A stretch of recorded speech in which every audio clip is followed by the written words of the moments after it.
Flores de la revista Contralínea. Presidente, en este tema que denunció penalmente Petróleos Mexicanos sobre un presunto fraude a la hacienda pública por alrededor o más de 48 millones de pesos que involucraría a la presidenta de la Organización Mexicanos contra la Corrupción e Impunidad, María Amparo Casar, preguntarle, presidente, sobre estos regímenes de privilegios que se tenían entonces, la transferencia del dinero público a cuentas privadas. Aquí la mecánica que se estaría denunciando de este fraude continuado se da porque esta pensión se gestiona por puño y letra de la señora María Amparo Casar. Ahí están los documentos donde ella, a los 8 días de esta trágica situación, va y solicita esta pensión. Nadie firmó por ella, es ella directamente quien está firmando estos documentos. Y se revela ellos mismos se sirven con esta cuchara grande y al mismo tiempo denuestan este sistema humanista llamándole populismo. Es decir, para ellos lo que es legítimo es la apropiación del dinero público y de los bienes de la nación por parte de la oligarquía, pero no estos regímenes humanistas donde se garantiza que las personas con menos ingresos o en situación de pobreza y pobreza extrema reciban recursos públicos. Entonces preguntarle justamente por esta mecánica que ha servido y que ahora están diciendo ellos es persecución política, cuando en realidad hay pruebas. Mira, en todos los casos de corrupción hay que denunciar, sean grandes o sean pequeños, se tiene que denunciar. Y la corrupción en México ha sido protegida, abrazada por un régimen de simulación, de mucha hipocresía. Por algo no hay que dejar de estudiar el Porfiriato, porque ahí se define con mucha claridad el régimen que todavía no acaba de desaparecer. Porfirio Díaz era el jefe, el creador, el líder de la simulación.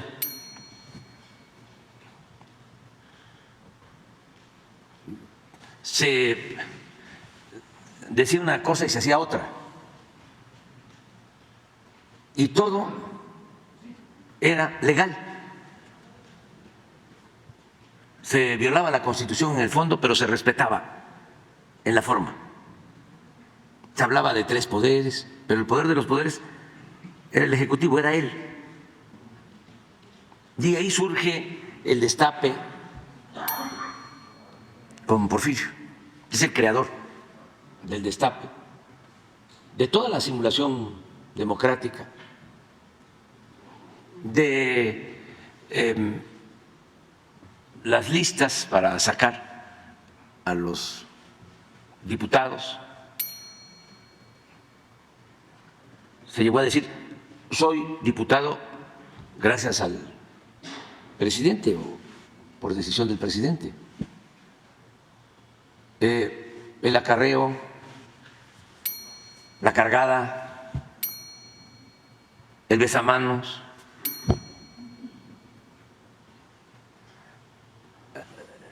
es tan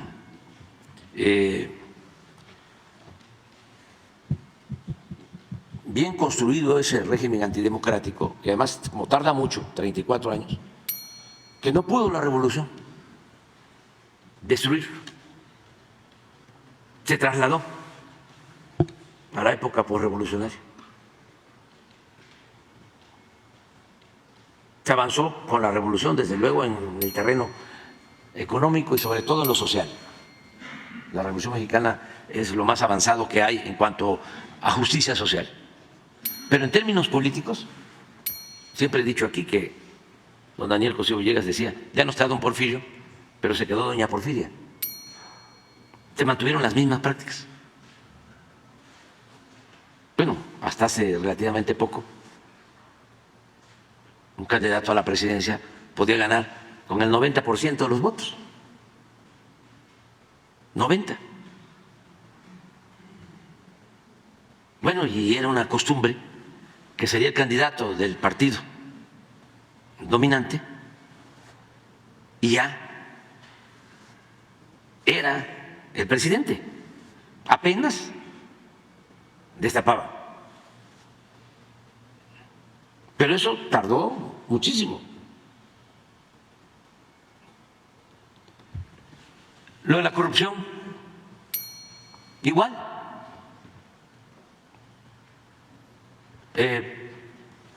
Se mantuvo. Aparentemente hubo un cambio en el 2000, pero se quedaron los mismos y se intensificó incluso la corrupción. Donde más corrupción hubo fue sin duda en el sexenio de Salinas. En mi libro cuento que le pregunté a un empresario de alto nivel sobre quién consideraba que era el expresidente que tenía más dinero y me dijo sin duda Salinas.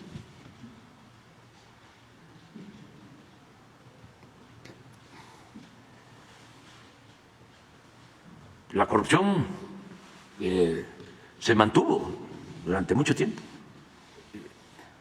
y llegó a ser, bueno, desde los años 40 ya se hablaba de que esa era la causa del fracaso de la Revolución Mexicana, la corrupción. Pero había como un silencio y no se consideraba un problema la corrupción. Se le preguntaba a la gente, ¿cuál es el problema de México? Pues la falta de educación, la falta de empleo, la inseguridad, los bajos salarios. Pero nadie, o muy pocos, decían la corrupción. Y sí, el principal problema era la corrupción. Fue la causa que nos llevó a ser un país profundamente desigual. Llegamos a ocupar por la corrupción el cuarto lugar en el mundo en multimillonarios, precisamente en ese periodo de Salinas, en los 36 años de política neoliberal o neoporfirista. Cuarto lugar en el mundo. Y al mismo tiempo 60 millones de pobres. Pero se veía normal que se diera la corrupción. Entonces, es el problema a desterrar. Tenemos que acabar por completo con la corrupción. No dejar nada. Porque también hay quienes dicen, eso no se va a poder terminar. Se puede moderar, pero no se puede erradicar por completo. Yo sostengo, sí se puede acabar, erradicar. Claro, hay unos cínicos, inclusive en el grupo de intelectuales, que hablan de que la corrupción es parte de la cultura del pueblo de México. Eso es lo que sostienen. Pues no. Entonces, si nosotros hemos probado que el país puede salir adelante sin corrupción, que ahí está la clave de todo. Para un buen gobierno es no permitir la corrupción. Eso es el 90% de un buen gobierno. Lo demás, agréguenle austeridad, agréguenle buenos servidores públicos, agréguenle trabajo, porque lo demás ya se tiene. México cuenta con muchos recursos naturales, un pueblo bueno, trabajador. El problema de México era el gobierno, no el pueblo. Y el problema en el gobierno era la corrupción. Yo estoy convencido de eso. La corrupción hay que acabarla no solo por razones de índole moral. Claro que es importante. La honestidad le da a la autoridad mucha fortaleza. Pero no solo eso, imagínense cuánto se ahorra.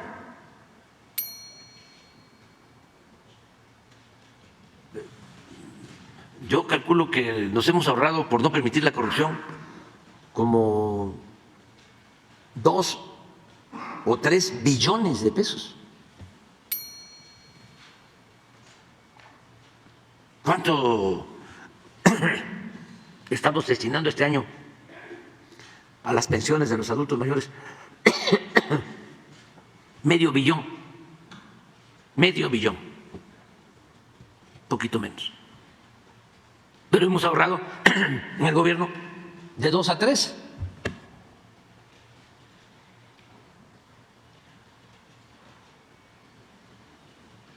Entonces, es muy importante. Pero también, o sea, no solo es hacer las cuentas cómo sacamos los 2 billones, porque antes no pagaban impuestos los de arriba y ahora tienen que pagar, porque además hasta se burlaban. Decían que el problema de la hacienda pública era que los de la economía informal, los que se buscan la vida en la calle, los ambulantes, no pagaban impuestos, que ese era el problema. Como si eso representara mucho. Claro, todos tienen que pagar impuestos, todos tenemos que contribuir. Mientras ellos, los de arriba, no pagaban. Ustedes se atrevían a engañar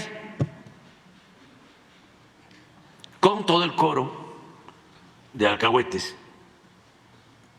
de la academia y de la intelectualidad y de los medios de información. Es que es cosa de ir a las hemerotecas o de recordar de cómo engañaban.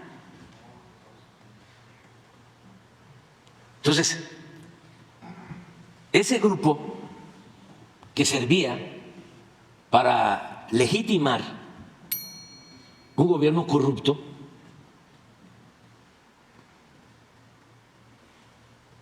no podía quedarse inmaculado, al menos en el trabajo que nosotros estamos haciendo. Estamos combatiendo la corrupción, pero resulta que los intelectuales, que los periodistas famosos siguen siendo jueces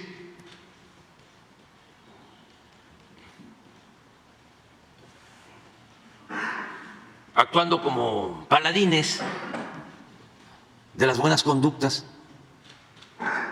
y en este caso llegar al extremo, porque díganme ustedes si no calienta el que una persona consciente cometa un delito, un acto de corrupción, y luego esa persona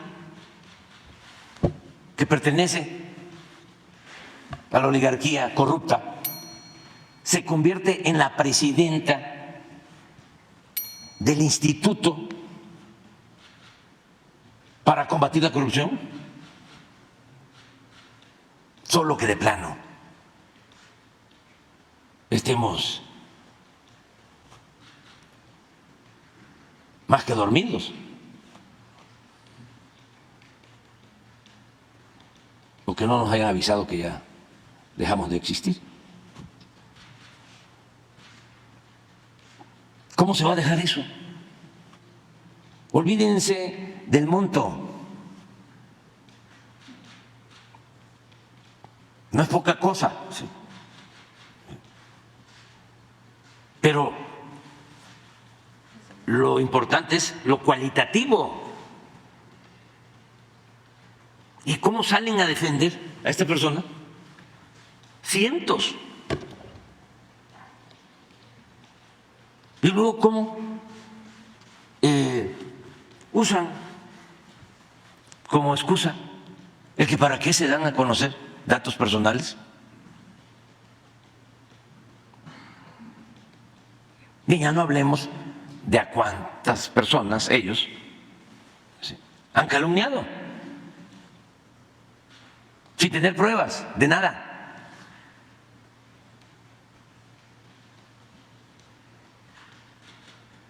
Entonces, es una contribución para que tengamos una sociedad mejor.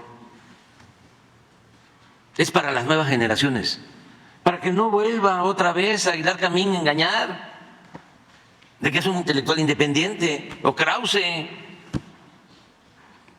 No escucho a,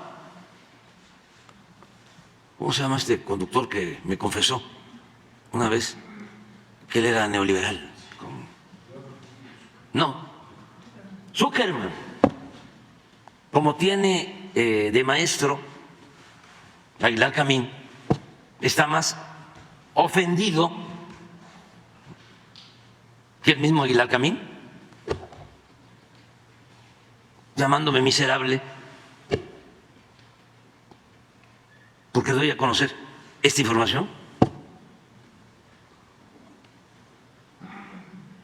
Ya Aguilar Camín antes ya me había mentado la madre. Pero es muy importante, sobre todo pensando en las nuevas generaciones, que conozcan todo este tejemaneje de la corrupción y cómo hay grupos que se encargan de legitimar el robo y cómo actúan de manera prepotente, clasista, racista. Ellos sí pueden actuar de manera deshonesta, estar cobrando una pensión de 125,000 pesos mensuales de manera indebida. Pero al mismo tiempo decir que la pensión a los adultos mayores es populismo, o como piensan muchos de ellos, como lo externó en su momento Fox cuando fue jefe de gobierno y comenzamos a entregar las pensiones a los adultos mayores aquí en la Ciudad de México. La primera respuesta fue: no estoy de acuerdo, hay que ponerlos a trabajar, como si no hubiesen trabajado los adultos mayores toda la vida.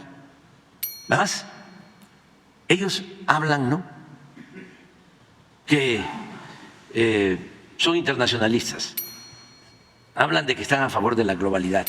Antes, ¿no?, ya todo eso se fue a la basura. Ese discurso demagógico que crearon para imponer la política de pillaje. Bueno, que había que copiar, y por eso desde el extranjero manejaban la agenda nuestra. ¿Qué aquí en México acaso se creó la agenda de las llamadas reformas estructurales? No, eso lo creó el Banco Mundial y el Fondo Monetario Internacional y lo aplicaron en todos los países. Y antes de que nos impusieran esa agenda, habían las llamadas cartas de intención, donde el Fondo Monetario Internacional nos daba la receta a seguir. Para mí es un gran orgullo, y para muchos mexicanos, que por primera vez en décadas México tiene un plan de desarrollo propio, con una agenda propia. Ni conozco al señor o señora del Fondo Monetario Internacional ni del Banco Mundial, y los respetamos, pero aquí la política económica la definimos nosotros. Pero bueno, ellos decían: hay que ser universal. Usaban mucho lo de la aldea global. Todos esos retazos de pseudas teorías. Bueno, ¿y por qué no copiaban lo del estado de bienestar, que surge después de la Segunda Guerra Mundial y se aplica en varios países europeos, sobre todo en los países nórdicos, en donde se tiene seguridad desde que se nace hasta que se muere? ¿Por qué eso no lo copiaron? Hablando de Dinamarca, ustedes saben, en Dinamarca no hay pobreza, no hay violencia, y tienen establecido el estado de bienestar. ¿Qué significa? Pues que está garantizado el derecho a la educación pública, gratuita, de calidad, en todos los niveles, el derecho a la salud. ¿Qué significa el estado de bienestar? Que llega uno a una determinada edad, 60, 65 años, y tiene una pensión universal. Pero no poco, sino lo suficiente para poder vivir con tranquilidad en la última etapa de la existencia. Ah, pero eso no lo copiaron. Eso no. Entonces, por eso, no permitamos la corrupción y sin titubeos señalar actos de corrupción. Trátese de quien se trate, porque por eso la desgracia de millones de mexicanos. Imagínense el daño que causó la corrupción. ¿Cuántos mexicanos tuvieron que abandonar el país? Nada más habían dos posibilidades durante el periodo neoliberal. Mientras estaban saqueando y robando a sus anchas, unos cuantos, con el cuento del neoliberalismo y todos sus sofismas o mentiras, de que no se podían subir el salario. ¿Cómo vamos a subir el salario? Va a haber inflación. Entonces, por eso, el salario en todo el periodo neoliberal perdió 75% de su poder adquisitivo. Bueno, mientras era como el reparto del pastel o la piñata para unos cuantos allegados, ¿sí?, a los influyentes, ¿qué le dejaban al pueblo? Acabaron con la movilidad social que existía antes, mal que bien, de la política neoliberal. Nosotros, los de mi edad, y todavía una generación más joven, tuvimos posibilidad de estudiar, porque se podía ascender en la escala social. El hijo del campesino, el hijo del obrero, el hijo del comerciante. Con el estudio, con el trabajo. ¿Qué hicieron estos? Cancelaron la movilidad social y nada más dejaron dos opciones, tres. Uno, la economía informal. Midan cuánto creció la economía informal. Pero gracias a eso, muchos mexicanos salieron adelante. Eso que desprecian los vendedores ambulantes, los que se buscaban la vida como podían, porque no tenían otra opción. ¿Que no habían candidatos que hablaban de que, ya se olvidó, de que ellos iban a ser los presidentes del empleo?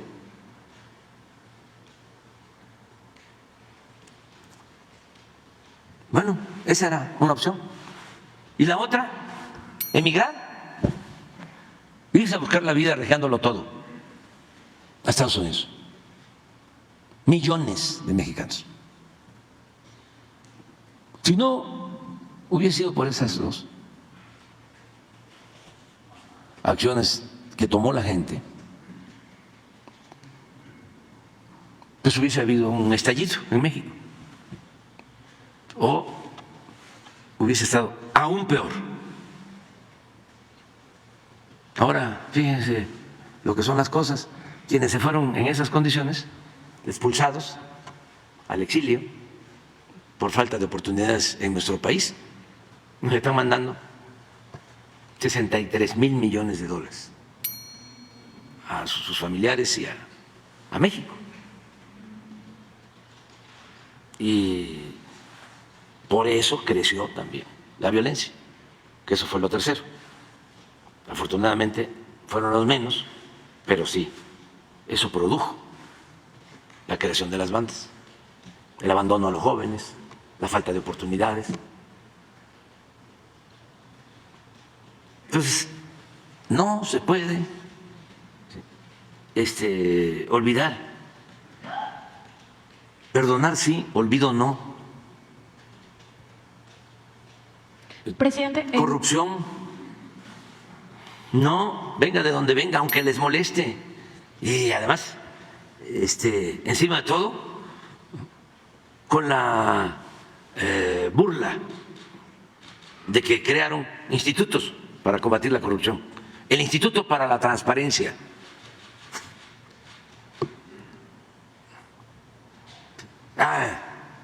El debido proceso, el debido pretexto.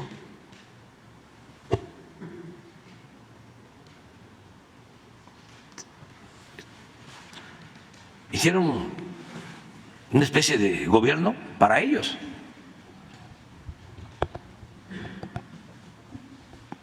Y pues eso es lo que no les parece, pero tiene que seguir la transformación y va a continuar. Yo tengo mucha confianza en que la gente va a querer que se siga limpiando de corrupción la vida pública. Presidente, en esta memoria colectiva que usted señala es tan importante, pues recordar que estos hechos ocurrieron